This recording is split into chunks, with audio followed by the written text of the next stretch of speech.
I'm Maureen Raiche Manning. I'm an attorney in Manchester, New Hampshire, practicing law at the Nixon Raiche Manning and Branch Law Firm. Today is November 9th, 1995, and I'm about to begin interviewing Frederic K. Upton of the Concord Law Firm of Upton, Sanders, and Smith. We're here today for the New Hampshire Bar Foundation Legal History Committee project.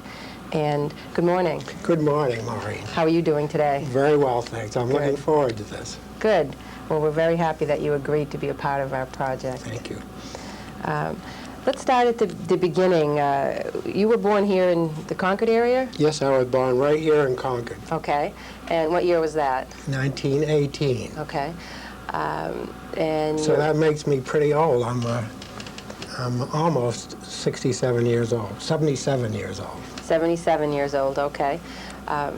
You were born to a father who was a lawyer. Yes. And a mother who was raising a bunch of kids, right? 6 children. Okay.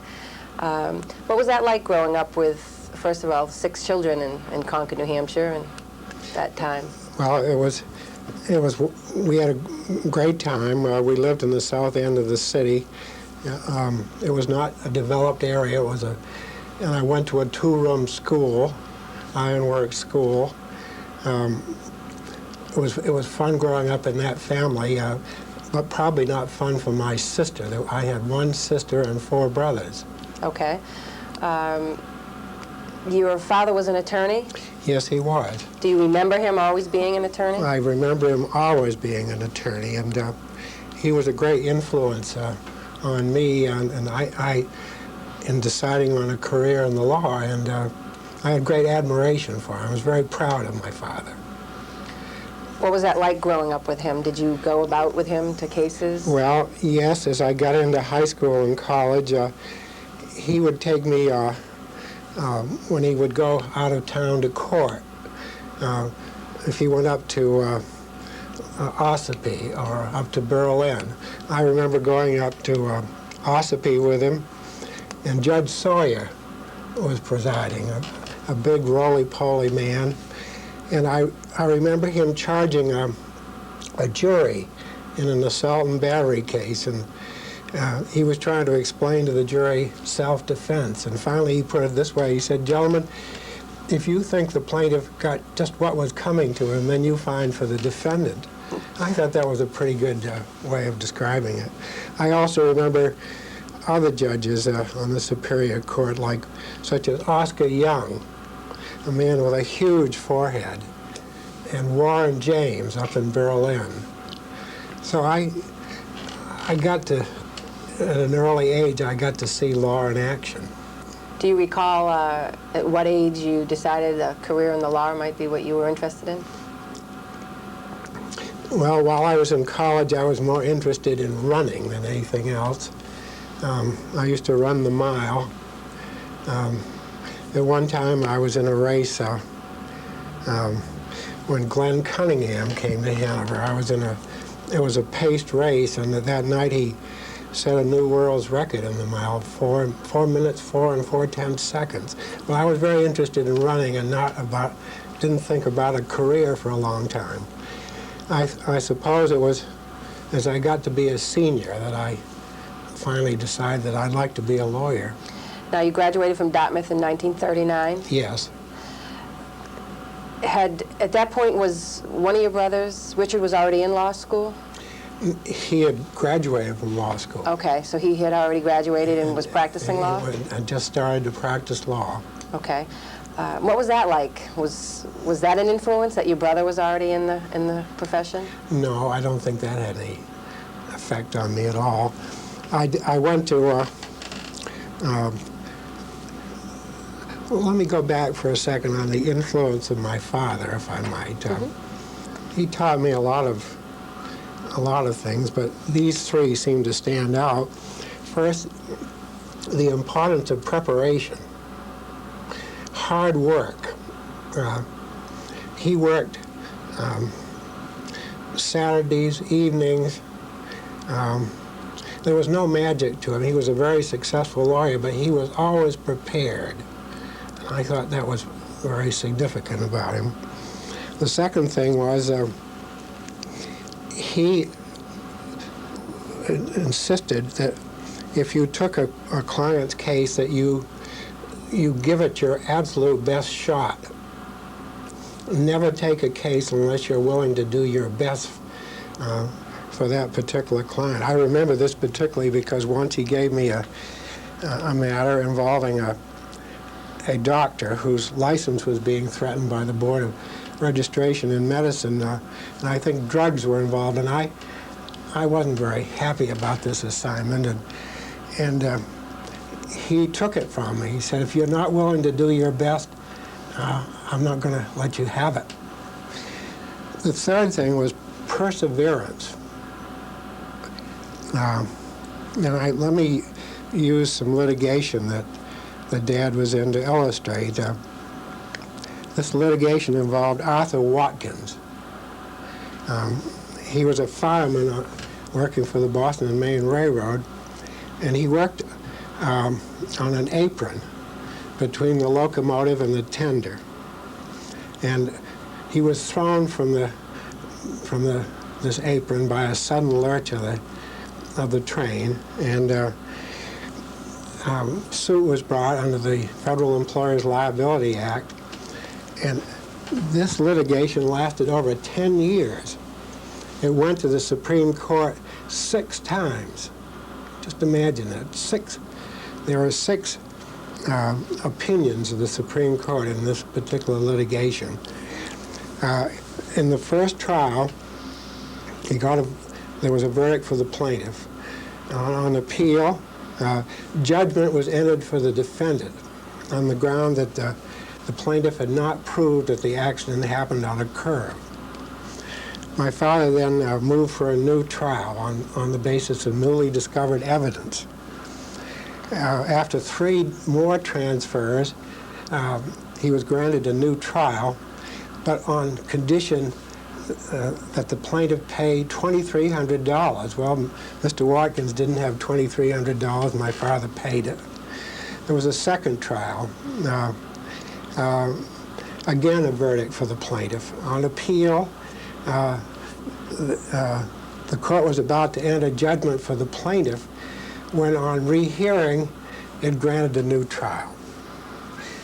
There was a third jury trial in 1928, excuse me. And again, a verdict for the plaintiff. I think in each one of these jury trials, the verdict became larger. And eventually, the Supreme Court entered judgment on the verdict. But think of all the disappointment that case arose. I think you could compare it with the fabled case of jaundice against jaundice in Dickens' Bleak House. It lasted so long. But he stuck to it and eventually prevailed. And that taught me a lot. You never give up. You keep trying always. So those were 3 very important lessons to me. That case was going on, you said the last trial was 1928, so you Yes. were a teenager Yes. while that was all going on. I knew nothing about it, no. But you were talking about law school, and I went to Harvard Law School, and I can remember arriving down there, presenting my dossier to the Dean of Admissions, and he looked at it and he said, Upton, so you're from Dartmouth? And I said, yes, sir. He said, you'll find you have to work down here. I thought that was kind of a gratuitous comment. Was he right? He was right. It was law school was the most intellectual, the only truly intellectual experience I think I've ever had. I had some great teachers, and I ought to mention some of them. I had Warren Seavey in torts. And you remember from your own experience how bewildering first-year torts is. You're looking for answers and you never get them. And he taught by the Socratic method. You asked him a question and he put a rhetorical question back to you. And it was very confusing and very bewildering. Years later, I was trying a case with a plaintiff, and Paul Nuri was on the other side, and it involved Massachusetts law, foreign law. And Paul hired Professor Seavey as his expert on foreign law. I didn't have any money to hire an expert, but one way you prove foreign law is to bring in the reports containing cases of that jurisdiction that you think are pertinent. So I brought in a whole stack of Massachusetts reports. We did this in chambers, and Judge Leahy was presiding. And I prepared my examination of Professor Seavey very carefully, brick by brick by brick, until finally I was entitled to a categorical answer. And I wasn't getting it. And I appealed to Judge Leahy, who said, "Answer the question, Professor." And I got my answer. But Seavey was just such a wonderful man. Another person that I remember very vividly at law school was Edward, we called him Bull Warren, Edward Bull Warren. Perhaps you remember the movie Paper Chase? Right. Well, I think one of the characters, a major character in Paper Chase, was based on Bull Warren, his life. It was more than a coincidence. And I can remember my first encounter with him. I'd been in law school maybe a month, and I was in a first-year property class that met on Saturday morning. And the lightning struck me that day. I had to recite, and I muffed the question. And he wanted to know where I live, and he offered me my car fare home. And he said, "Upton, you're dead." He said, "We'll pull the sheet over you and go on to the next man." But if you recited well in that class, you had to come down to the dais and kneel, and he put his little weazened forefinger on your forehead and said, "I dub thee, Sir Thinker." And the whole class would guffaw. Paul Warren had an obsession about an obscure dictum in a case decided by Judge Cardozo when he was on the Court of Appeals in New York. The case, I can remember it even now, was Wood against Fisk. And this was a case where a stockbroker converted his customer's collateral. We had to memorize, I think we were required to memorize 30 reasons why Cardozo's dictum in Wood against Fisk was bad law. And somehow I got to understand him all right. And I did well on this particular question in the examination. And he asked me if I would do research for him on his book that he was writing on trover and conversion. And I made some inquiries and politely declined. I understood he would be a very difficult person, perhaps, to work for. But there were some other great teachers. Let me just mention a few of them. Zachariah Chafee in equity, and Eddie Morgan in evidence. Erwin Griswold was then giving a course in taxation that I took, and right after the war, of course, he became dean of Harvard Law School. Paul Freund in conflicts, a man that was frequently mentioned as a possibility for the United States Supreme Court, appointment to the court. Bart Leach, he used to come to class with a guitar, and we were invited to submit anonymous verse, and I remember one of the verses that was submitted in my class. There was a case that we had in that class in which a gift was made to A for life, remainder to A's firstborn son, but when A died, the son was en ventre sa mère. It was on the way but hadn't arrived.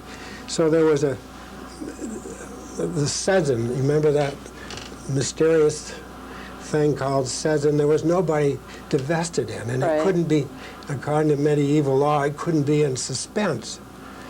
But Baron Turton saved the day. He said the little fellow should inherit when he was born. So the verse went, "Skoll to Baron Turton, although the law was clear and certain, which would rather save a little fetus than round out Charlie Fern's dull treatise." Well, we had lots of fun.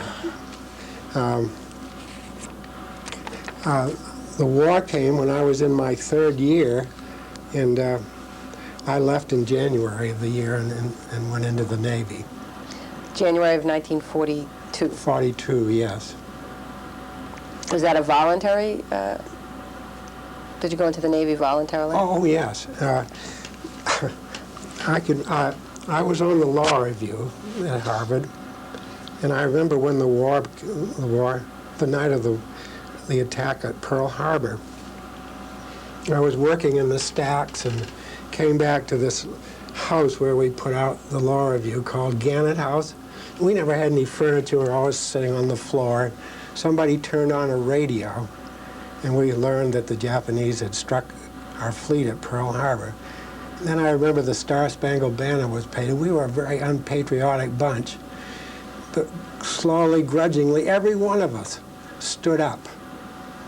And within a month, we were almost all gone. We'd all entered into service. And that night,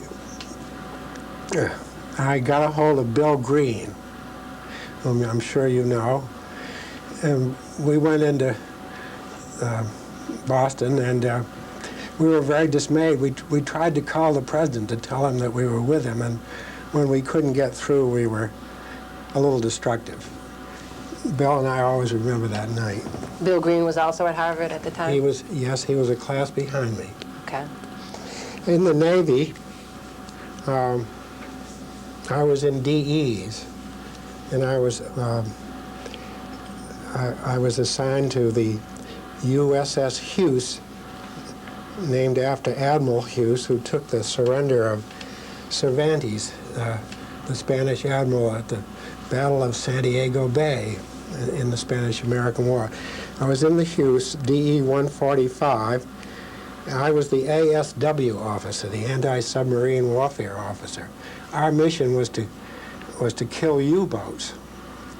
We had twin rudders, big rudders, and we also had a reinforced bow for ramming. And we did have 2 kills and 1 probable destruction of a U-boat. 2 kills where prisoners were recovered, and they were definite. I remember the first submarine that we sank. We hunted it with another destroyer, and the U-boat surfaced with way on, only maybe 1,000 yards from us. And I was the officer of the deck, and I remember having my glasses trained on the conning tower, and every gun on our ship was trained on the conning tower. And we were poor marksmen because I have a photograph of this that shows a lot of gunfire striking the water just beyond the submarine. But I could watch men being decapitated as they came out of the conning tower. We thought they wanted to fight. She had way on, and I guess they really wanted to surrender. It was a mess.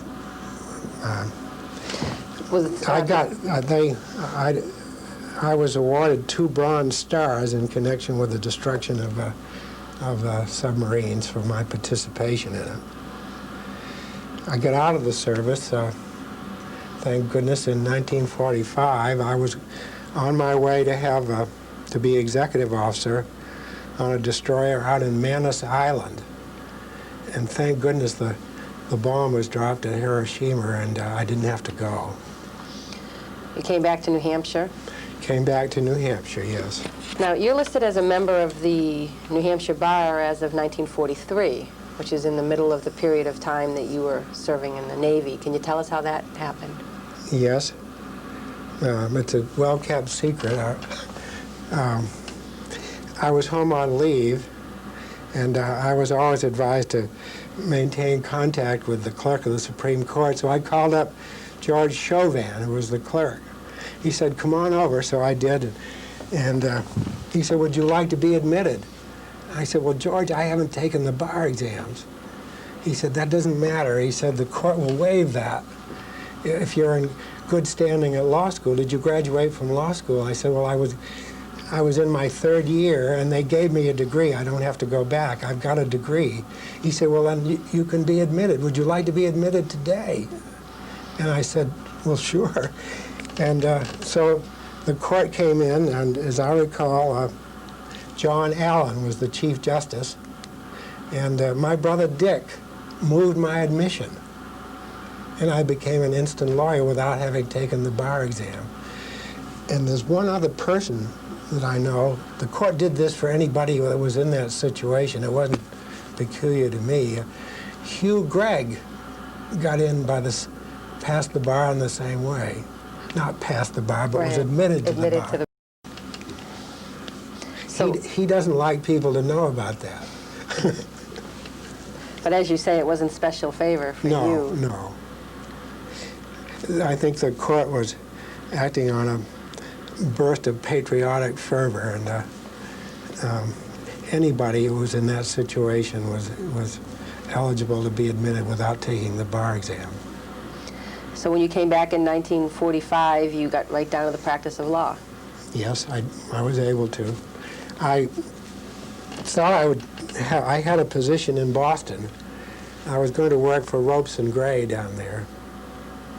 Well, I had an offer from Ropes and Gray, and I had an offer from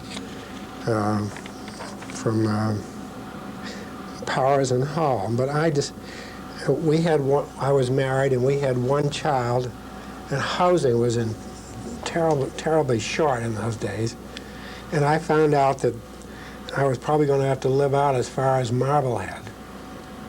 And I said, well, I'll be damned if I'll spend all of my life commuting. So I'll go back to New Hampshire, where I'll be close to the streams that I like to fish and the resorts where I can ski. And but I guess I didn't take into account that in a more rural place like New Hampshire, your clients have access to you, and they can get to you day and night, and Saturdays and Sundays and holidays, something that wouldn't happen to you if you worked in the city. But I've never regretted coming back here. When did you get married? In 1943. And your wife, what's her name? Is Jean. Okay. Jean Evelyn Thornton, she was. You and Jean just came back from a trip in Europe? Yes, we've just been to Europe. And that was enjoyable, I hope? Very enjoyable. We went to Warsaw, then traveled across most of Poland by bus to Prague, and we flew to Budapest, and then traveled by bus from Budapest to Vienna, and then came home. It was 13 days. It was a whirlwind trip and exhausting, and we came home with heavy colds, which you may be able to tell I haven't been able to shake. When you came back into New Hampshire in 1945, you began practicing law with your father? Yes, I did. Who was in the law firm at that time? Well, John Sanders, let me see, Bob Branch,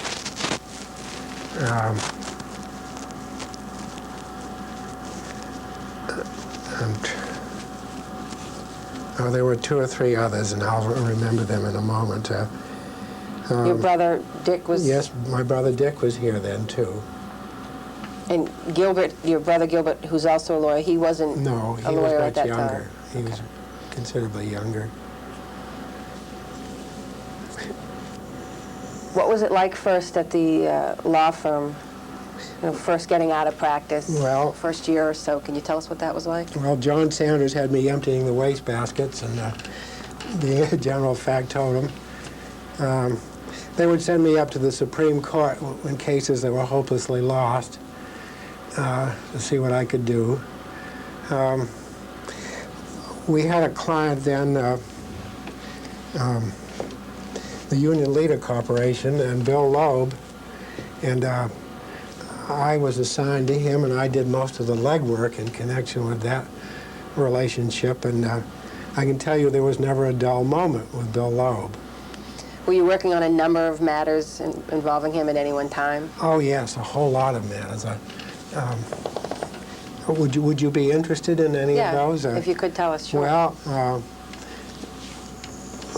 One case was a man named McLaughlin, who was the advertising manager for the Union Leader Corporation, and Bill Loeb had given him a 5-year contract. And he thought that Mr. McLaughlin was sitting on his hands, not working, and bad for morale. So, against my advice, he put him on indefinite leave of absence with pay. With pay. And McLaughlin sued for breach of contract. It eventually went to the Supreme Court. And the court held that Mr. McLaughlin was entitled to occupy the position and to maintain his contacts and to maintain his position in advertising. Therefore, he was entitled to work. It wasn't enough to pay him his salary, and it was a breach of his contract. Did you argue that at the Supreme Court, or somebody else from the firm? Somebody else did. Then I remember when Mr. Loeb first bought the paper, he bought it with the Ritter brothers. Each of them owned 50%. Then Leonard Finder bought out the Ritter brothers. And so that Mr. Loeb owned 50% of the paper, and Finder owned 50% of the paper, and each had the right to buy out the other if the other wished to sell. Well, they got into a terrible dispute. And I can remember this building so well. It's going to be your district court. But I remember on the second floor there was an alcove right out there on, is it Amherst Street? Amherst Street. Amherst Street. There was an alcove, and Mr. Loeb had an office off one side of it, and Mr. Finder an office off the other. They didn't speak to each other. They communicated by memo. Their secretaries were in the alcoves facing each other. They didn't speak to each other. Everything was done by memo, and I had all of those memos at once. I had custody of them, and there were mountains of them. Finally, Finder couldn't stand it anymore, and he sold out to Loeb. Then, you may remember this, Finder went over to Dover, and he started a new newspaper, the Stratford Star. He hired wonderful people, wonderful reporters, but the key was advertising. It was an advertising war, and Mr. Loeb let it be known to advertisers that if they gave any advertising to the Stratford Star, they needn't come back. It was a fight to the finish, and I think Mr. Finder lost several millions of dollars, and finally the Stratford Star folded. That was the last major newspaper war in this state that I can remember.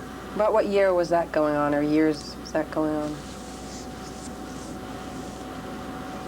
You know, it'd be in the 1950s, I think. It's hard to remember precisely. Yeah. Then I remember another case, Chagnon against the Union Leader Corporation. Chagnon was a nursery man. The city of Manchester decided that it would like to screen with arbor vitae trees Victory Park. And the specs were drawn by the director of parks in Manchester, and he specified an arbor vitae tree called Thuya columnaris. And he specified this tree. It was in such quantity that only one nursery in the whole Northeast could possibly fill the contract or provide the trees in that number. And that was the Wyman Nursery down in Framingham, Massachusetts. Chagnon got the contract, and he was going to provide trees from a nursery that was going out of business in Connecticut. And the variety that he was going to provide, and did provide, were called Thuya nigras, not Thuya columnarises. Jim Stack was an investigative reporter for the Union Leader, and disgruntled bidders began to talk to Stack, and they said that Chagnon was providing an inferior tree, not the tree called for by the specifications. So Stack wrote a series of a series of stories about this contract, that an inferior tree was being substituted, and as a result, the city refused to pay Chagnon. So Chagnon sued the city, and he also sued Union Leader Corporation for defamation, libel. The elder Bill Craig, our Bill's father, represented Chagnon, and he did something that was very clever. He went down to Framingham and he bought one of the trees called for by the specification, and he also had a tree that Chagnon used. He put the two in the ground side by side and let them grow. When the trial, the case that first came to trial was the suit against the city. The two trees were dug up and brought into court, and the experts looked at the trees and they took little snippings, and they couldn't tell the difference. So the jury thought the Chagnon may not have provided the true tree, the Thuya columnaris, but he provided a tree that was just as good, and they awarded a verdict to Chagnon. Then he began to pursue his libel case against the Union Leader, and this is where we had a rupture. This office had a rupture with Mr. Loeb that was complete. There was a jury in Hillsborough County that was starting to return a few defendants' verdicts, which was a rare thing down there. So we thought the time had come to go to trial. This would be an advantageous jury, and we recommended that to Loeb, but he was unwilling to. He didn't want to go to trial at the time because he didn't want the presiding judge. I think my father, as I recall, said to him on the phone, "Mr. Loeb, you ought to remember that you're not the most popular man in the world," and that did it. And he said, "Send the papers to Wesley Powell and to Tom Flynn." And we said, if we're not going to handle this trial, we don't want to do any more of your work. And it was a complete rupture. I had picked up all the exhibits in the suit of Chagnon against the city, just scooped them up, and I had them in my possession. I turned over to Tom Flynn all of the exhibits, and I remember a long letter that I wrote to him, which I listed everything that I was turning over to him. I forgot about the case. A couple of years later, I was home one night and Stanley Brown called. He said, "I'm representing now Chagnon." I guess the elder, Bill Craig, had died. And he said, "We're looking for the exhibits that were introduced in Chagnon against the city of Manchester." He said, "And I understand that you have them." I said, "I did have them. I turned them all over to present counsel for Union Leader Corporation." The trial was in recess, as I understand it. They were looking for these exhibits. The next morning, Stanley Brown got up in court and said, "I know where the exhibits are. You guys," meaning Flynn and Powell, "you have them. They're in your own file." "And how do you know that?" "Well, Fred Upton told me on the telephone last night." Then Flynn blew up and said that I was in cahoots with the enemy. And the first thing I knew, I got a subpoena to come down there. I was very upset. Judge Grimes was presiding, and I went in and I had a copy of my letter of transmittal. I turned over all of these exhibits. It was clear that Flynn had them. They just hadn't been through their file, and they didn't know what they had. And I asked for leave to go home, and Brown said, he said, "First, I demand that Tom Flynn apologize to Fred Upton." Well, I wasn't about to get an apology from Tom Flynn until hell froze over. So we forgot that, and I went home. That's a long story.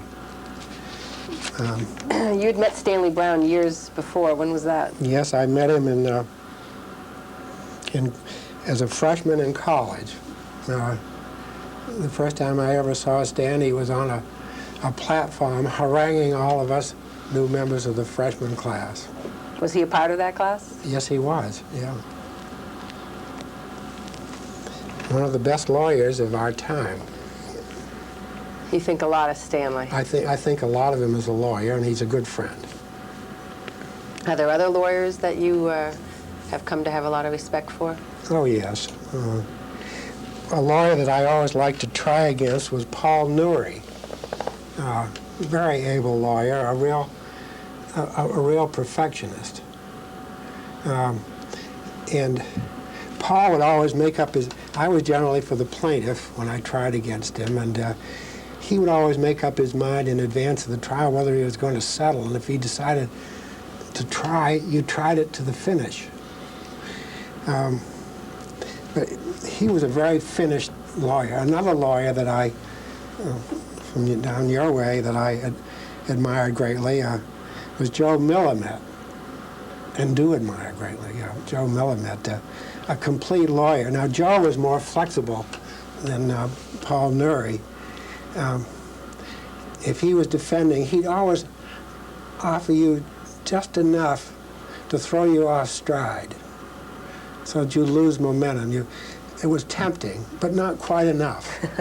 And he was a very fine lawyer. Here in Concord, Ted Soden was a very capable lawyer. Bob Reno, another. Up north, Bud Hinckley. Gee, if you went up there to try a case, a tort case, he would really give you a workout, Bud Hinckley. He was a very able lawyer. John Louis Blay in Berlin, a very capable lawyer. Those are some of the members of the bar that I particularly remember. You were telling me about an interesting case you tried with Ted Soden. Yes. Jack Burgess, who was the lieutenant governor, was at one time the lieutenant governor of Vermont, had me try a case for a client of his, a lady that was riding on the back of a motorcycle. She'd come over here to New Hampshire and somewhere outside of Keene. She was in an accident. The motorcycle was in the process of passing an automobile when the automobile suddenly turned left, and they collided. And the plaintiff, our client, the lady, the injured lady, was hurt very badly. The accident happened on a warm day, and the defendant's automobile, all the windows were down. And I couldn't understand why the defendant, the driver of the automobile that turned into the path of the motorcycle, had not heard the motorcycle. We were trying this case in federal court, in the old federal court, in what's now the Legislative Office Building, on the second floor, and it was a June day, and the windows were all open. A warm day, and I was examining the defendant, pressing him very hard. Why hadn't he heard the motorcycle? The motorcycle, it was in the process of passing him, and the windows were down in the car. Why hadn't he heard it? Just then, two motorcycles went by on North State Street outside the courthouse. They made such a racket that I had to suspend my examination for almost a half a minute. And that was the case. And Soden always claimed that I had staged this, but the timing was so perfect that I could not possibly have done it. It was just really perfect. And you got a verdict for the plaintiff, I hope. Yes, we did. You had some other areas of law that you specialized in, I should say. I know you call yourself a generalist. I am a generalist. Okay. I am. But you certainly had some areas that you tended to Well, do more work in than others. Yes, I got into school law. I became a member of the Concord Board of Education. I became chairman of it. And then also I became counsel to the New Hampshire Education Association. So I did a lot of work in school law. Some representative cases there might be Spencer against Laconia School District. Laconia School District dismissed Mrs. Spencer for economy reasons. She was a kindergarten teacher, and they abolished the kindergarten department, and they had no money, and they dismissed her. The statute said they could dismiss, a school board could dismiss solely for incompetence, immorality, or failure to follow regulations, abide by regulations. And the Supreme Court held that they could not dismiss Mrs. Spencer for any reason other than the 3 reasons in the statute. And they were obliged to reimburse her. Another interesting case was Talbot against the Concord School District. Talbot was a reporter for the Monitor, and he wanted to attend our negotiating session, the negotiating sessions of our committee. We had the school board had a committee that negotiated with the Teachers Association, and he wanted to attend those bargaining sessions, and we wouldn't permit it.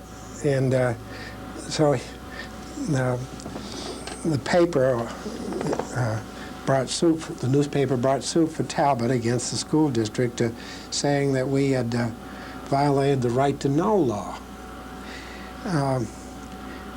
Judge Kennison wrote the decision, and he held that if bargaining was to become public, it would be destroyed. That the parties would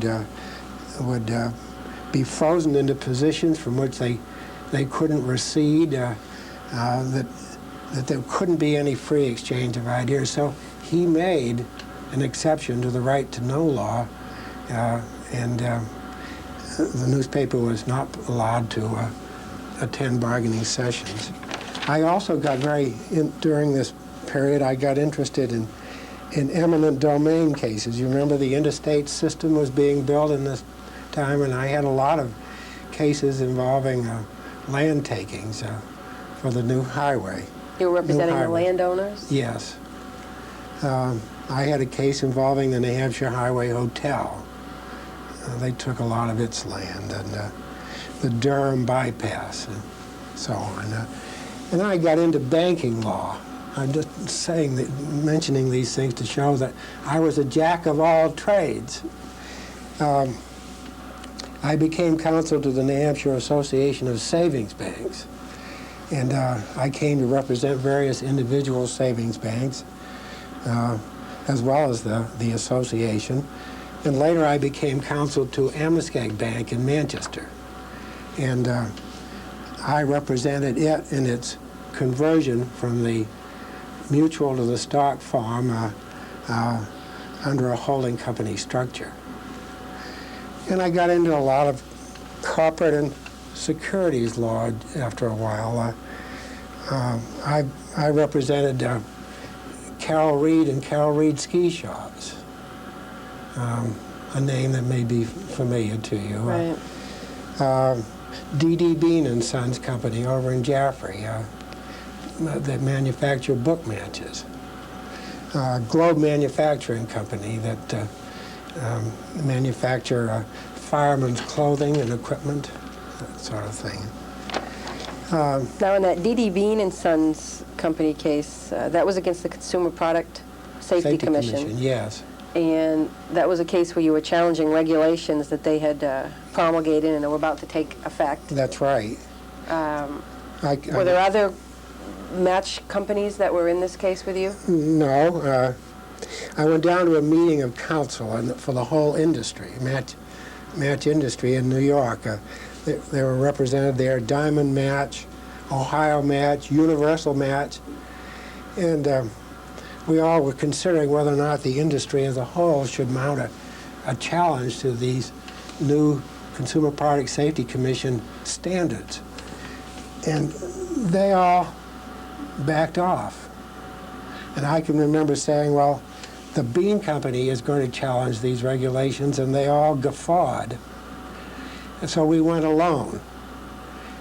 But we were able to persuade the First Circuit to strike down most of these regulations, strike down the ones that were most harmful to the bean company. These were performance standards, standards that related to afterglow. You couldn't have afterglow of more than so many seconds. Delayed ignition. You couldn't have ignition if you struck the match. The ignition couldn't be delayed more than a certain number of seconds. And there were other performance requirements relating to fragmentation. I had studied the record that was before the Consumer Product Safety Commission, and there was really no evidence that afterglow was a hazard, or that delayed ignition was a hazard. There was a dearth of evidence, and so far as fragmentation, that certainly was a hazard, but we were able to show that fragmentation was caused not so much by the manufacturing process, but what was done with the matches after they were manufactured. If they were stored in a place where there was high humidity, that could lead to fragmentation when the match was struck. So the court threw out the performance standards. It saved us millions of dollars. It saved the whole industry millions of dollars, but those big companies never reimbursed me. Did the performance standards ever get reintroduced and passed, or? No, they were dropped. Judge Bounds was one of the judges on the court at that time, right? Yes, and he was certainly one of my all-time favorite judges. Why is that? Well, he was very able, and a very human man. When he instructed, you always knew that it was going to be right. That you wouldn't have to do it over again. He had a wonderful sense of humor. The other judge proud judge that I especially liked was John Leahy, Chief Justice eventually of the Superior Court for years. A no-nonsense guy. He just moved the trials along. And you could have a lot of fun with him. I remember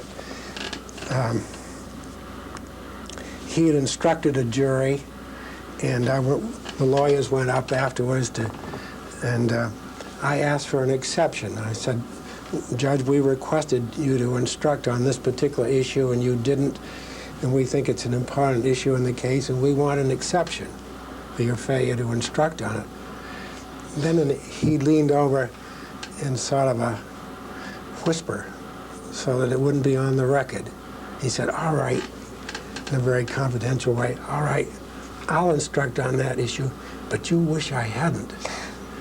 And so right away I had to make a quick decision. I said, well, Judge, we decided to waive that exception.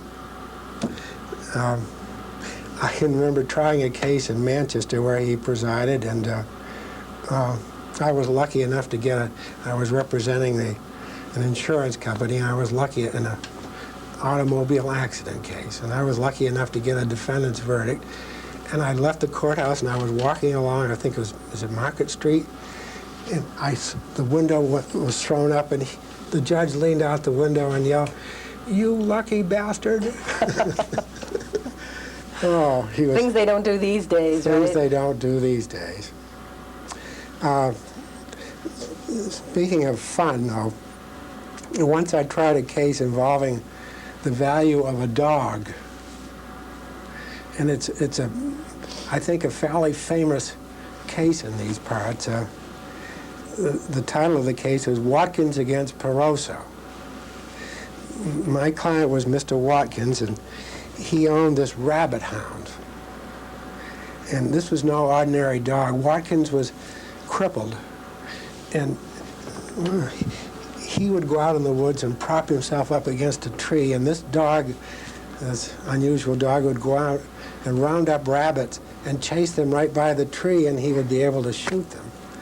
Well, somebody killed Mr. Watkins' dog, and we thought it was Mr. Peroso, and we sued for the value of the dog.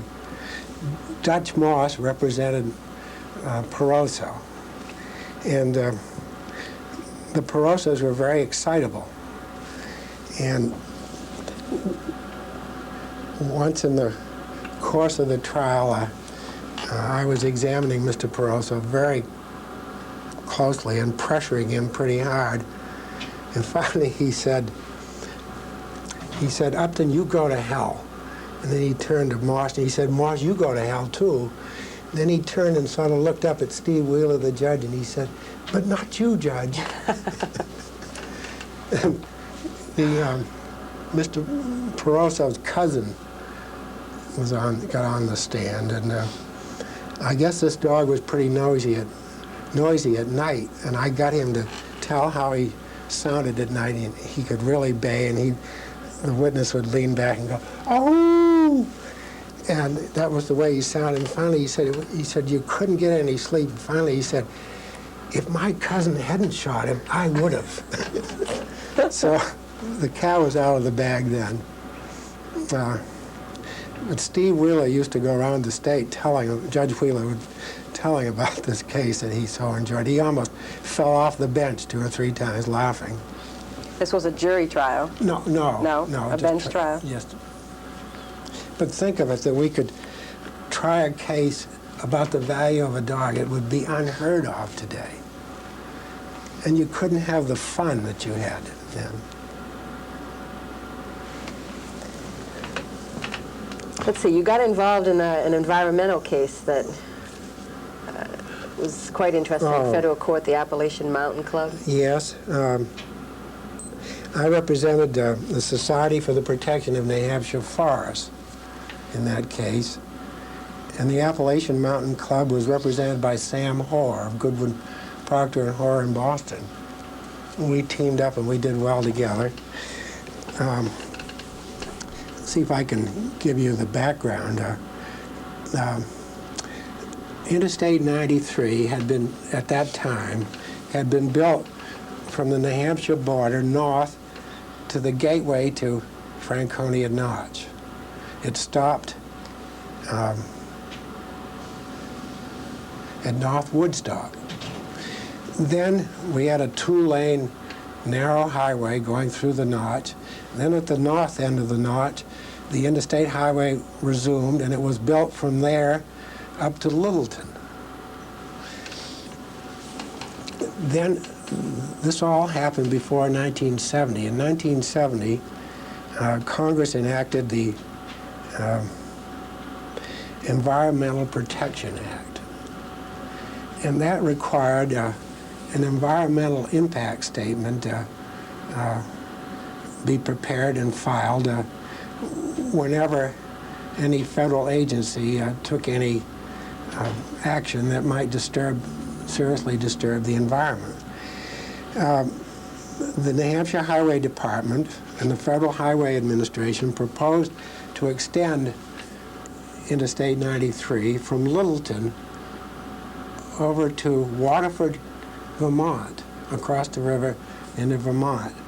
And they filed an environmental impact statement that said nothing about what the completion of this segment would do to Franconia Notch. So we brought suit alleging that the impact statement was grossly deficient. It said nothing about alternative routes that didn't involve passing through Franconia Notch. Our object was to avoid having Franconia Notch filled with concrete.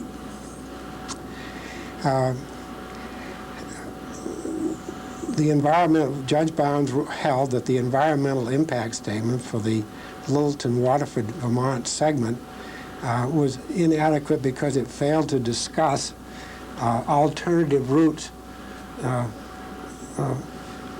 alternative to Franconia Notch, such as Kinsman Notch, or going up Route 25 up through the Baker River Valley.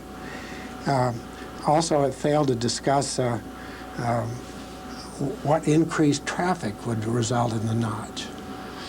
I remember examining the highway commissioner.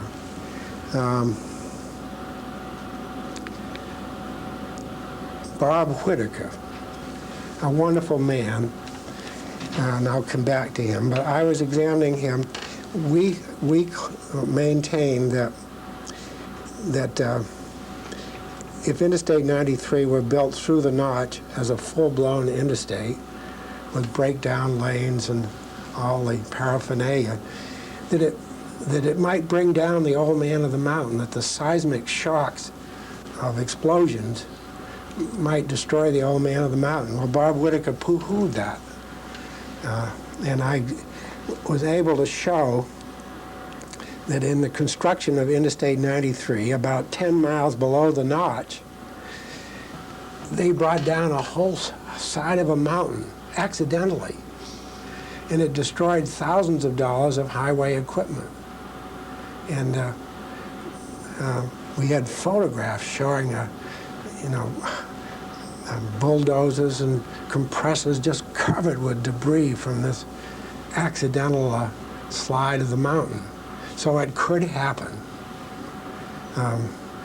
But after the case was over, I wrote Bob Whitaker a letter saying that, our disagreement was really whether it was necessary to have a highway where people could go 90 miles an hour through this fragile notch. I didn't think it was, and he did, and he thought otherwise. I said, but if it's decided to ever build this, I can't think of a better person to build it than you, because you would take the right kind of care to do it and save as much of the environment as possible. He was that kind of person. We had wonderful highway commissioners. John Martin was one. Just great men. The public was well served by people like that. Another area that... I'm jumping all over the world. That's okay. That's what we're here for. Another area that you got into was some probate, estate work. Yes. You actually were involved in the estate of Rolfe, which dealt with the fee structure. Yes, I was. What was your spin on that?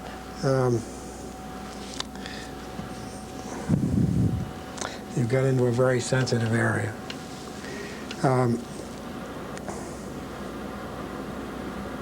Dick Rolfe was a friend of mine and a cousin of Robert Red Rolfe, the baseball player. And I drew Dick's will together with a trust that went with it.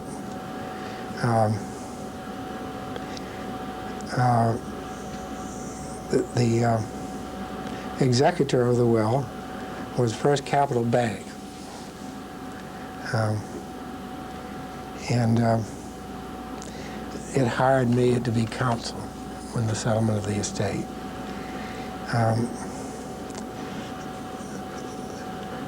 The residuary legatees were the testator's daughters, and one of the daughters and her husband came and insisted that the combined fees of the executor and the lawyer should not exceed $10,000, and they said that they had shopped this among 3 other law firms, and they had gotten that advice.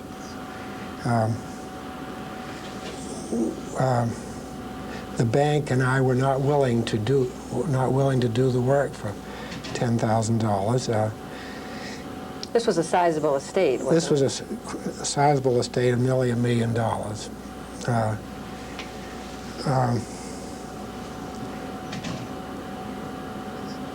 We based our fees on the fee schedule that the probate court had adopted in 1973.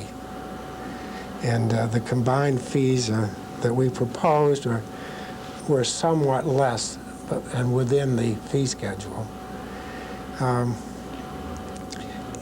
There was a dispute about with the three daughters about what the fees should be. They thought they should be, as I've indicated, a very small amount, something in the area of $10,000.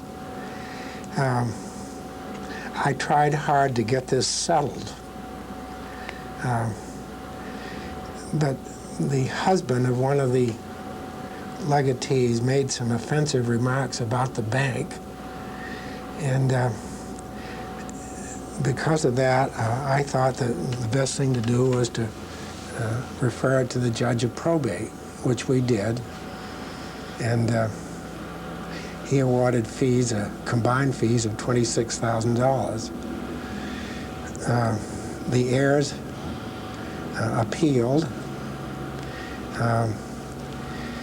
The Supreme Court struck down the fee schedule of the probate court. It said it had never approved it. And that schedule had been based solely on the size of the estate. It said that the court said that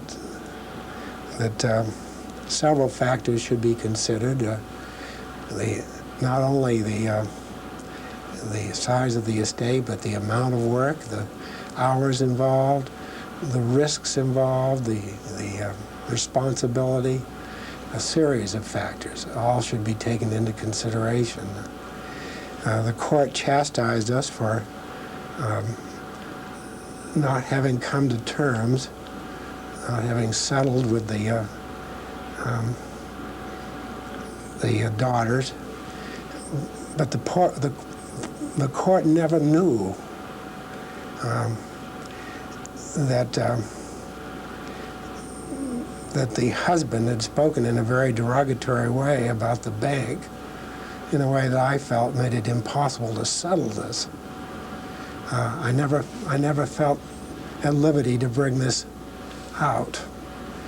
And besides, I thought the issue was not whether we had mistreated the legatees, but whether the combined fees were fair. It went back to the probate court, and in the end, we were awarded fees separately. The court said that it had to be done separately. The lawyer and the executor their fees had to be determined separately. We were awarded fees that came out just about the amount that we were originally given. But the whole thing is very distasteful to me. What do you think it's done for the practice of probate now? It's changed the practice considerably. You think it's favorable or unfavorable? It's probably for the better. Why? I think that the court, in retrospect, was right in saying that the fees should be based on a combination of factors, that the size of the estate alone should not be the... And also, these fees were supposed to be guidelines, and in practice, they were widely used, and lawyers were asking for the maximum rather than somewhere between the guidelines. I think on the whole it's turned out well, but it makes for a lot more work. Lawyers now have to, not so much lawyers, but executors, lay people, have to keep track of their time, and few of them realize this. But it was a painful subject to me. In this field of probate law, I've settled a lot of large estates. I settled the estate of Stiles Bridges. Also, Robert O. Blood, a former Governor Blood. Dick Morton.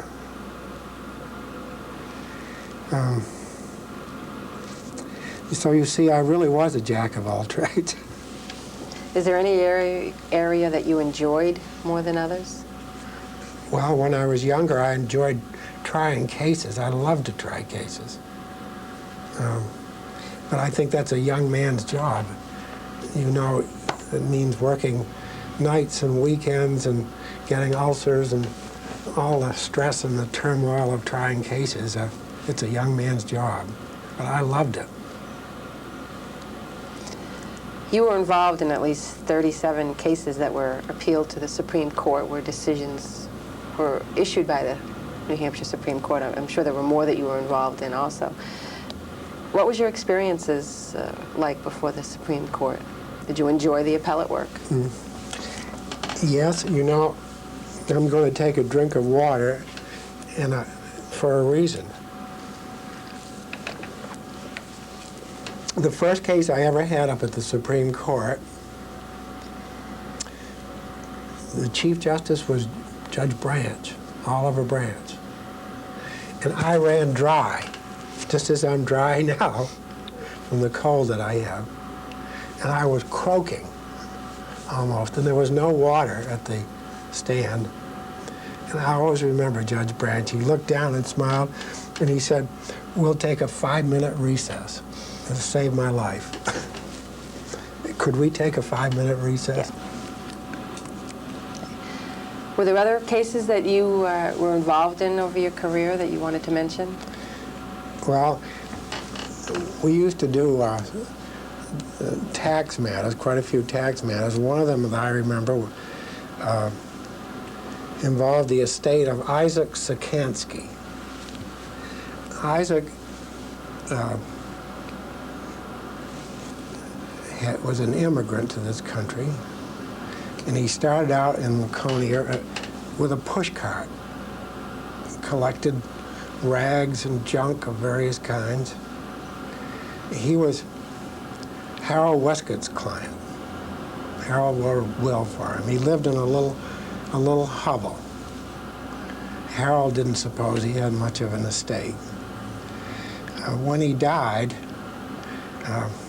there was a safe right beside his bed, and Harold had to have it drilled open, and there was some $500,000 in it, all in bills. And many of the bills were old bills. You remember the larger kind of bills?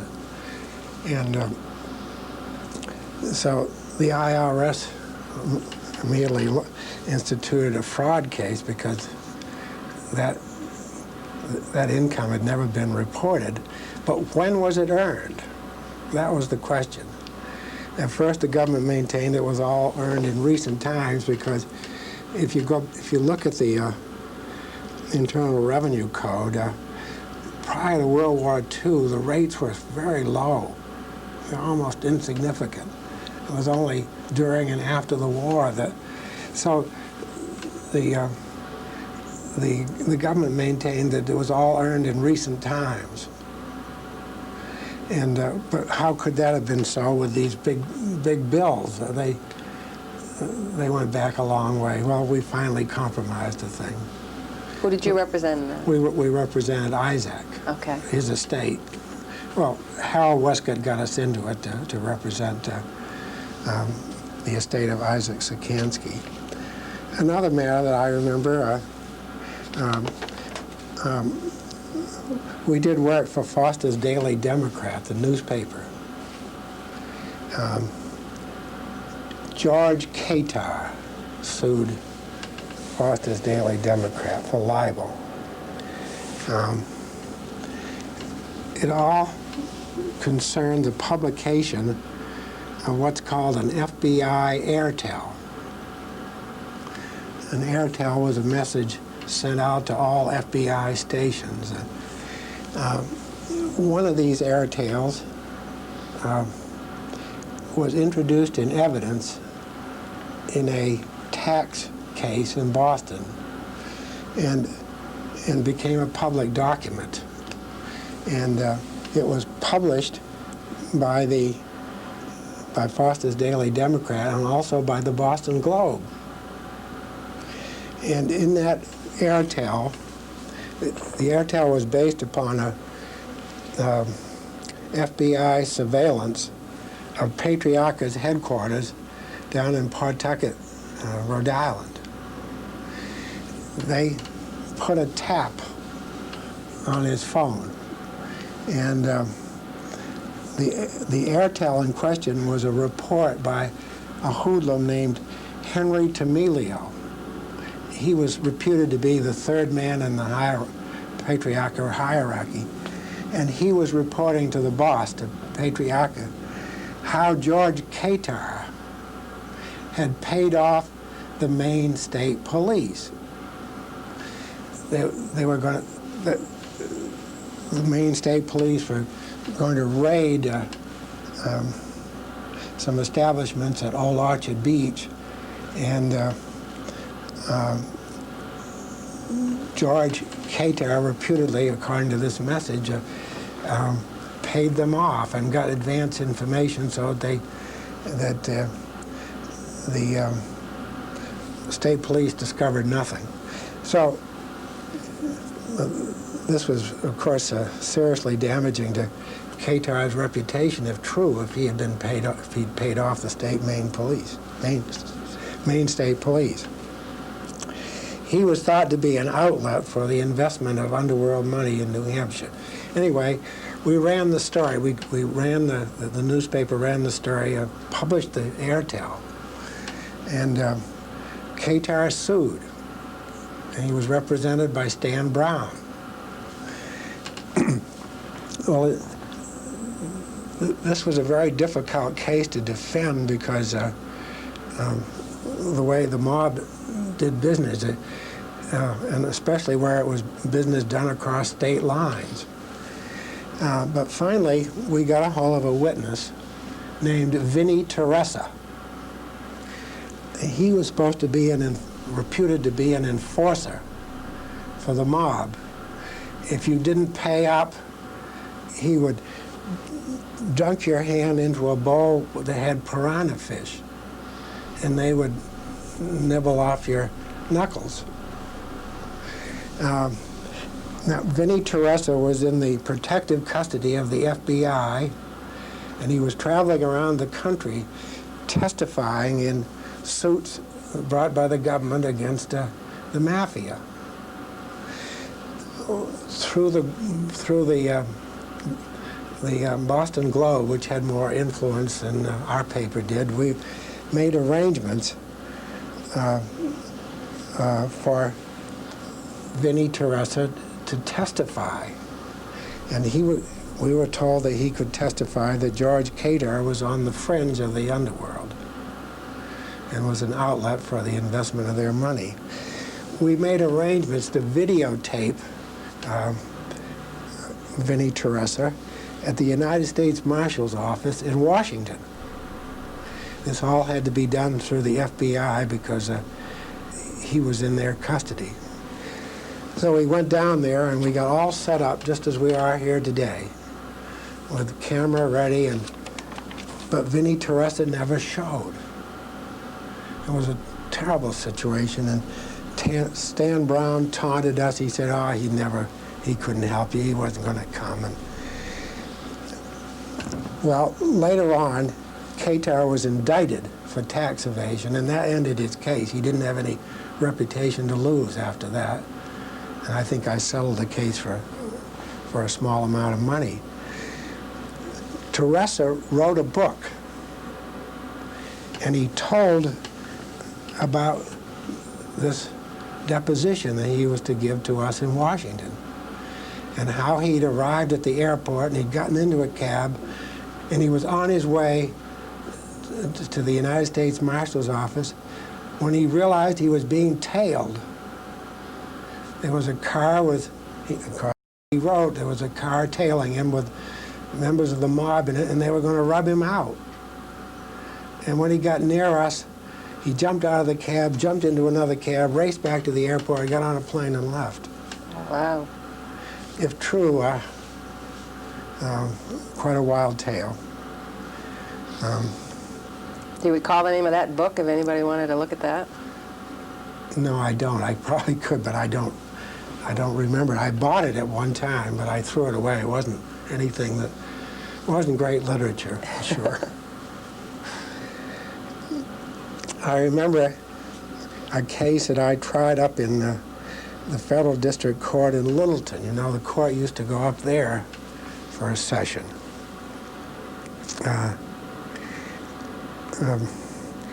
And my opponent was John Gormley. And I had really learned the practice of law, how to try cases right at John's knee. He was in this office, and I carried the bags for John for some years. But now he was my opponent. And this was an automobile accident case. And I had the defense. I represented the insurer of the defendant, whose name was Horace. I can't remember his last name.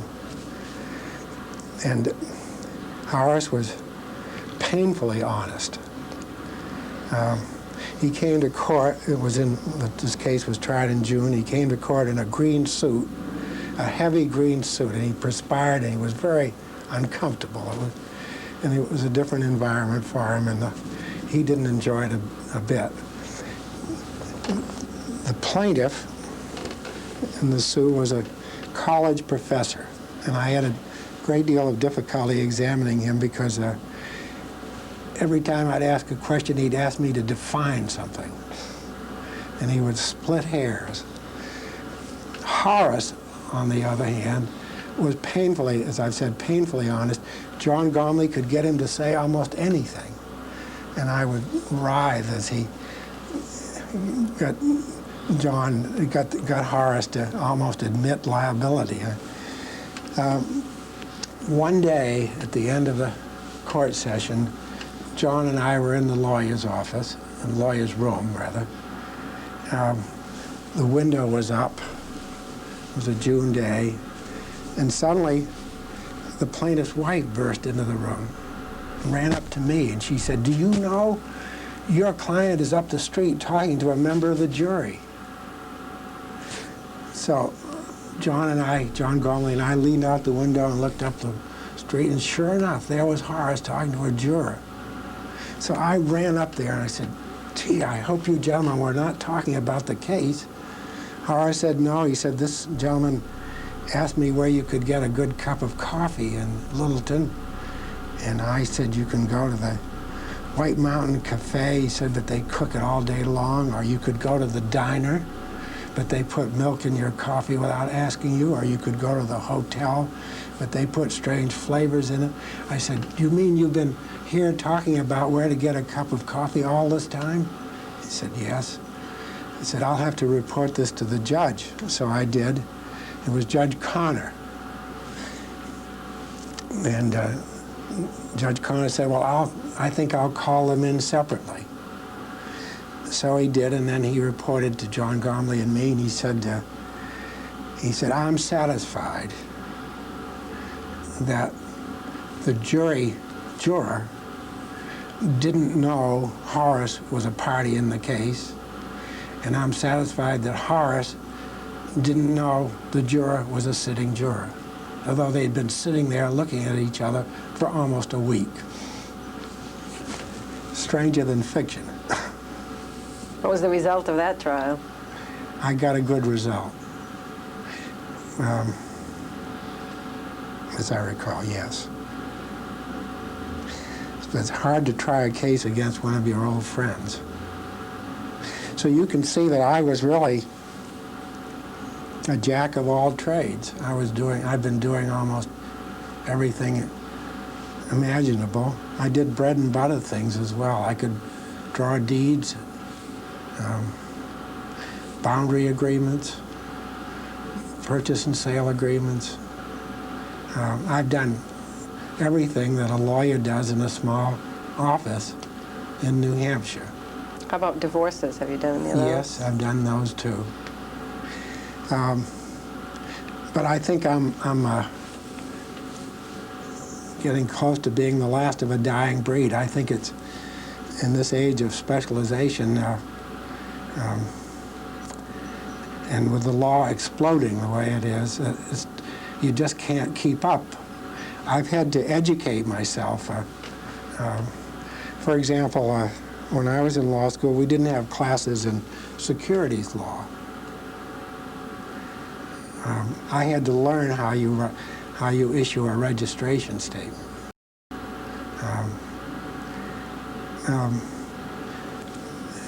Many of these fields were new to me, and I had no prior experience. It's getting to be somewhat dangerous, I think, for a lawyer to embark in so many different fields. The Code of Professional Responsibility says that we have to be competent, and while it's permitted that you educate yourself, you should associate persons with greater experience than you have when you enter novel areas. So I doubt that it's feasible any longer for people to do the kind of things, for lawyers to engage in such a broad spectrum of work as I did. But I loved it, and I liked the broadness of it, and I wasn't doing repetitive things.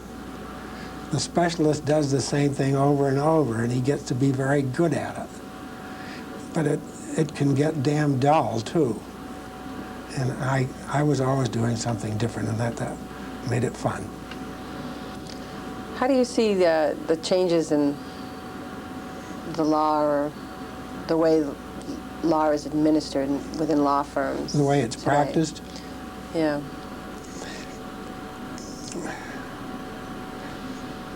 I don't like the changes. We used to do things in a very informal way. If you made an agreement, your word was your bond, and we didn't accuse each other of skullduggery the way it's now done. We didn't try to get sanctions against each other.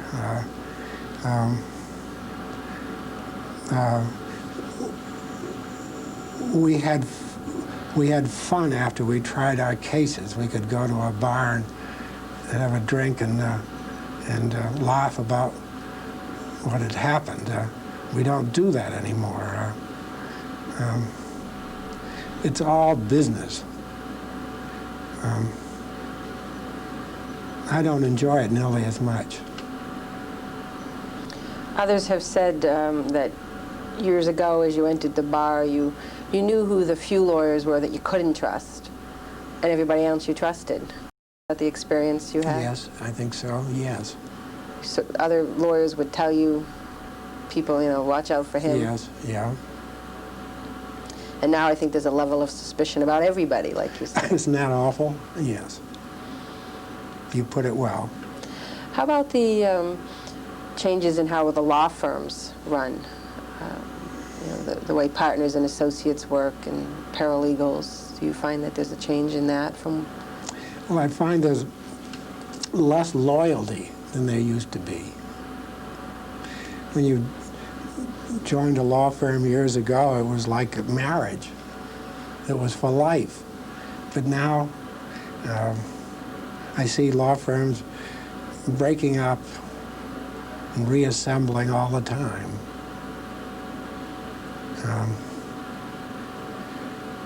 I look at that great law firm in New York, Finley and Kimball.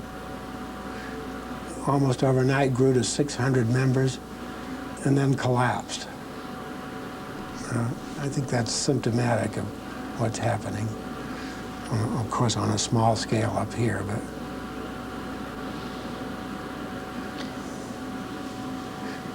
I never got used to the fees that lawyers charge.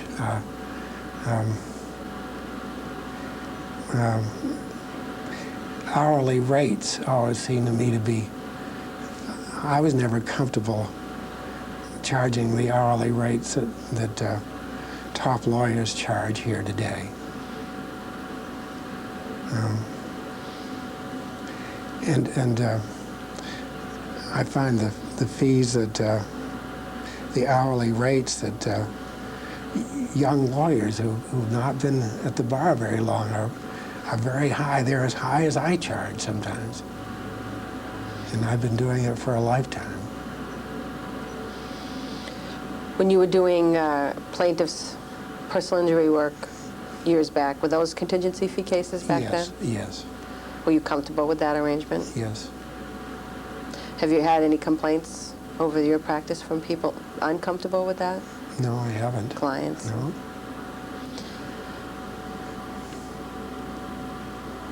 We talked a bit about your wife before. You have 5 children 5 children, yes. and 10 grandchildren, or more now? I've got 11 now. Okay. A couple of your children are lawyers.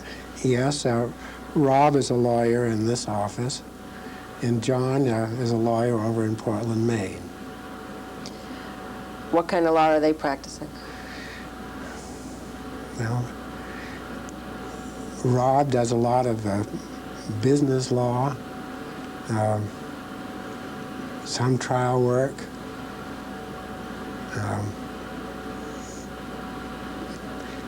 John does a lot of real estate law having to do with real estate development.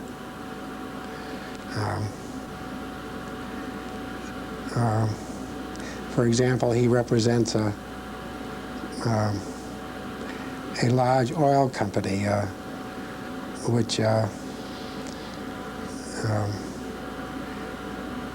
is trying to install a tank farm in Portland, Maine, that sort of thing.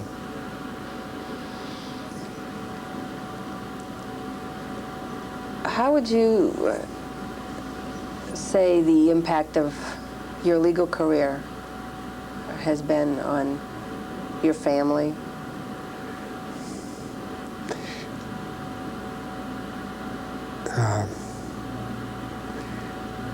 Well, thinking back on it, I wish I'd spent more time with my children and less time at work. But as you know, this is a very demanding career. We used to work a lot in the evenings. We used to come in Saturday mornings. Was that the influence of your father early on to work a lot of hours? Partly, yes, I think. But it took a lot of time away from family, and I wish, in retrospect, that I had spent more time with my children. Do you see your 2 sons doing it the way you did it, or have they changed? No. It's interesting. The relationship between my father and me, and then between me and, say, Rob. My father and I would have a discussion, let's say, how we were going to approach a particular problem, and we might disagree, but in the end, it would be done the way my father wanted it to be done. The professional and the parental part would get all mixed up, and it's the same way with Rob.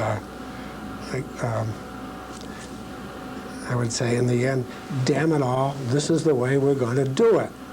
And I probably wouldn't say that to another lawyer, not my son. It's the parental that gets in there that... Are they both raising families now? Yes, they are, yeah. Do you find that they work as many hours as you did when you were raising a family? No, and they have no intention of doing it. Life has changed. Yeah. Have you discussed that with them at all? Is that... Not really, no. I can't say that I have. I'm very proud of both of them. They're both doing well, and I think make good lawyers. What would you say about the rewards of the career you chose, or the advantages, the rewards of it?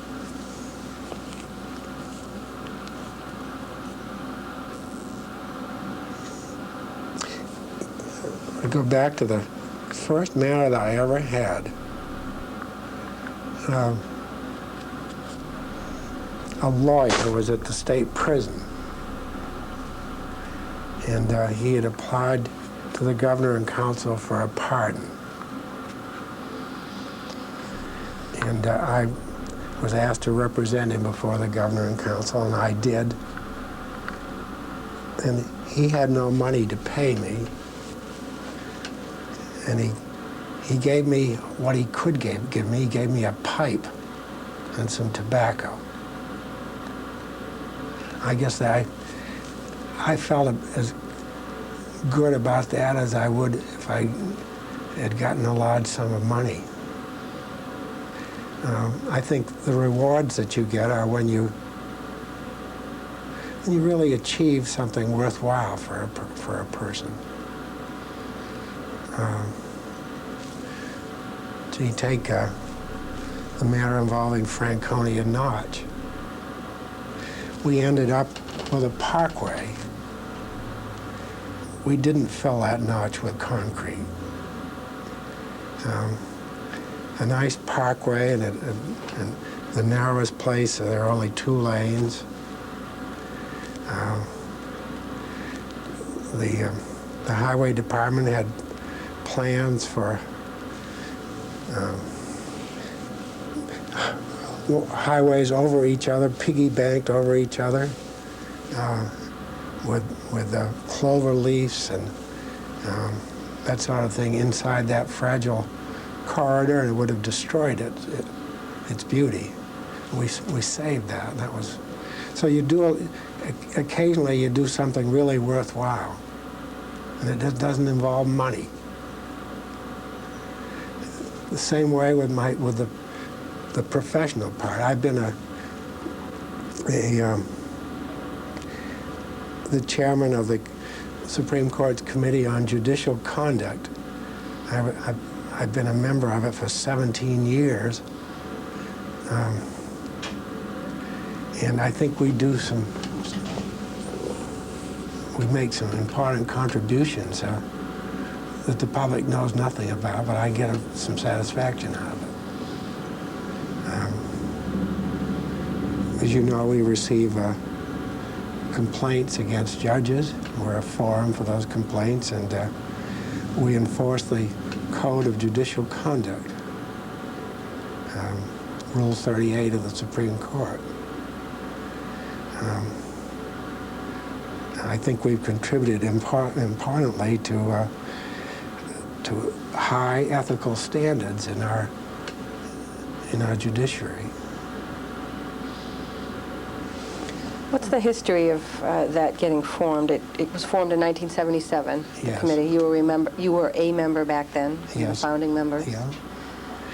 Yeah. As you may know, it has 4 judges, 3 citizen lay people, and 2 lawyers. Interestingly enough, we almost always act unanimously. And the members that come down hardest on a wayward judge, I think, are probably the judges the judicial members.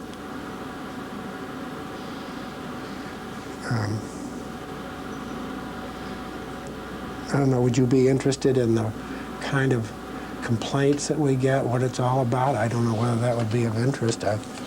Yes, it would be, to the extent that they're not confidential. Or... No, I couldn't tell you if they were, so well, we get complaints about improper demeanor, rude and abusive treatment of litigants and lawyers. That's one of the complaints that we get most often. Robes don't give you a license to excoriate people, and then, well, let's see, offensive remarks about a person's gender or race. For example, referring to female lawyers as girls, pushy broads. We've had judges that have said that. Receiving ex-parte communications. That happens. Favoritism or bias. For example, antipathy against groups, such as a predilection against fathers in custody hearings or against law enforcement personnel in criminal cases, commenting publicly about pending cases.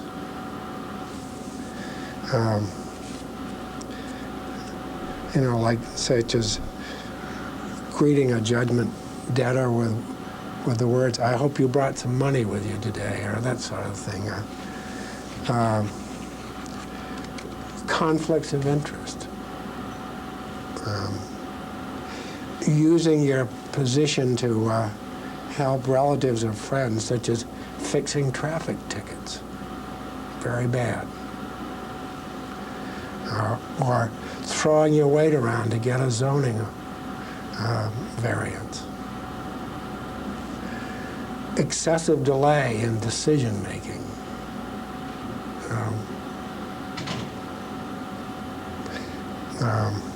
Neglect of your administrative duties, of failure to supervise your clerk or other personnel. We regard the judge as the captain of the ship, and we hold him accountable for the conduct of, say, an insolent clerk.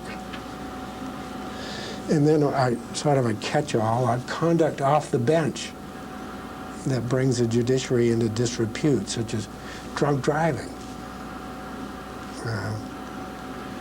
romantic relations with a clerk that are known or by your staff, all sorts of things that judges can get into. But I'm happy to say that on the whole, we have a bench of very high standards in New Hampshire.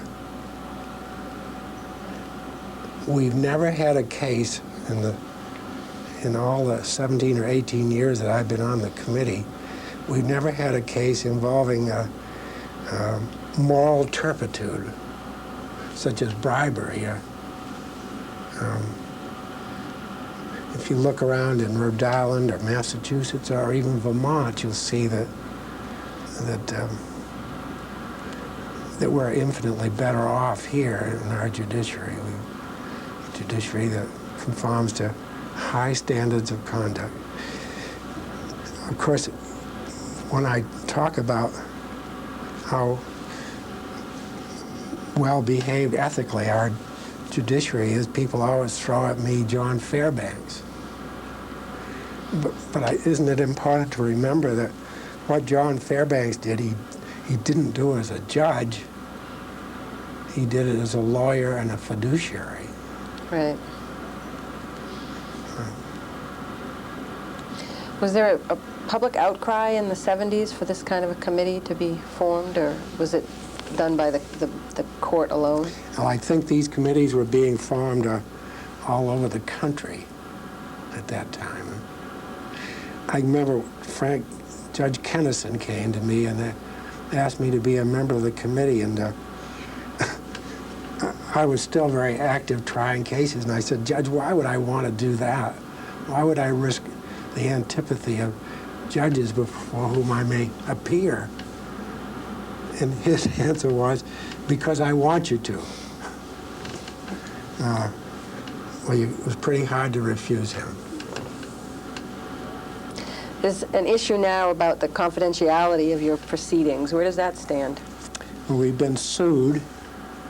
The case pending in federal court, in which it's alleged that our rules violate the First Amendment speech rights of the plaintiff. All I can tell you at this point is that the Supreme Court is in the process of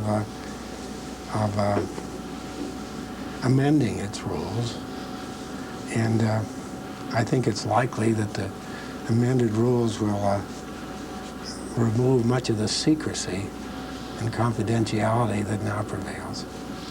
By confidentiality, we mean that the people who come to complain to your committee can't also go to the press with the same complaint? Not at all. They can. The man who sued us, his name was Kamasinski, and he issued a press release and he said in substance, this is not very elegant, but this is what he said. He said, if the President of the United States drops his trousers, the whole world can know about it. But if a judge does the same thing, nobody can know about it. Well, that's crazy. If he knows of a judge that's misbehaving in that way, he's free to trumpet that from the top of Mount Washington. What he can't do, he can't bring a complaint to us based on the same facts and tell the world about that he's brought a complaint and that it is pending until we act on it. If he brings a complaint to us, then he's required to hold the filing of the complaint confidential until we act on it. But if he wants to, he can take the complaint to the press. Our rules don't prohibit that. They have nothing to do with that. They have only to do with complaints that are filed with us. How long does it take your committee to deal with the average complaint? Is it a matter of months? We meet, we have 6 regular meetings a year and then special meetings in between as business requires. When we get a complaint, it's put on the agenda for the next meeting. And we deal with it at the next meeting, but it may be a continuing matter. It may be that we can't complete handling it at the next meeting. It may go on to, it may result in an investigation and the bringing of formal charges. But our business moves. I think I should say that I did some statistical work based on complaints filed with us over a period of 13 or 14 years. And over 70% of the complaints that we receive are dismissed on initial screening. And over 90% are ultimately dismissed. Primarily because they're either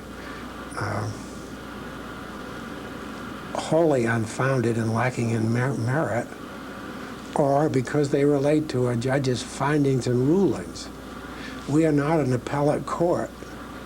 And if we receive a complaint where the complainant is unhappy with the judge's findings or the rulings, his remedy is not to come to us, but an appeal. Right. And somehow we've never gotten that distinction across to the public. They'd like to think that we can change the result for them. We can't do that. To switch to another topic, in the 60s, I guess it was, you were involved in the state bar unification battle. Yes, I was. As it's known. What was your involvement? Well,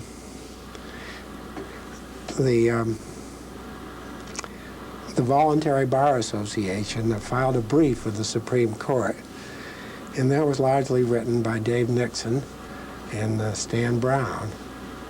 And I worked on the Constitution and the proposed Constitution and bylaws that were to be filed with the brief, and that were filed with the brief.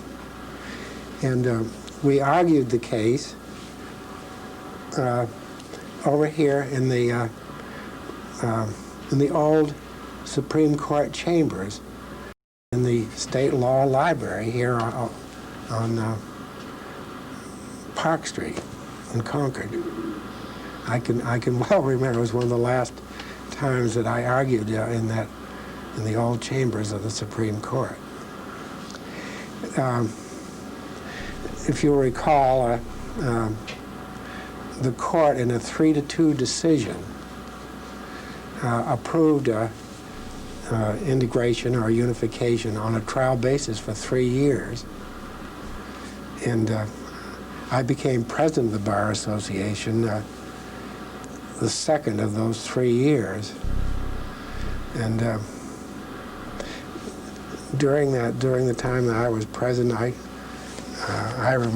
recall a remarkable change in the life of the Bar Association. We got young people interested in the work of the Bar Association. We got them running for office. We held democratic elections. It used to be that there was an executive committee appointed by the president, and that's how you got your offices. And it was sort of a self-perpetuating body. It was not healthy. But we had elections. We had young people involved. We improved our discipline, which was not good in those days. We vastly improved our continuing legal education. The seminars that were given the content of them was much more serious and thorough than what we had been doing before. So in elections and participation of young people and discipline, in improving the competence of the profession, we took considerable strides. You could see it happening almost. And so when we went back at the end of the 3 years, and I argued then as well, really, the opinion was written by Judge Duncan, and we were all so happy with that because he had dissented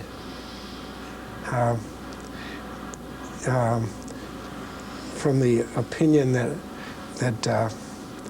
gave us a 3-year trial period. He said he didn't think that you could improve human nature by coercion. But now he listened to the evidence at the end of the 3-year period, and he wrote the opinion that made unification permanent, and that was very gratifying to have him write that opinion. What do you think about the unified bar 25 years later from the time you were president? Well, I've got some reservations about it.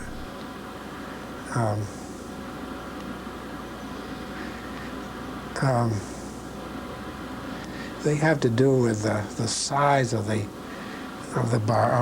staff, among other things. When I was president of the Bar Association, there were about 800 members, and we now have we're in the 3,000, over 3,200.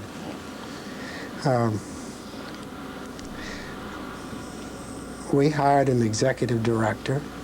I think we had 3 or 4 full-time people, but now, my goodness, I think there are 25 full-time employees up there at the Bar Association. It's gotten to be a fairly large bureaucracy, I think, and I wonder where we're tending. I would be the last to say that we don't need 25 people, but at some point we have to stop.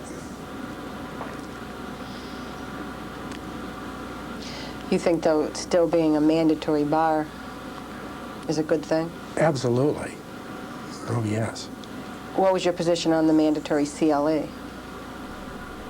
I don't think I took any What do you public think? position. I think it's good. Yes.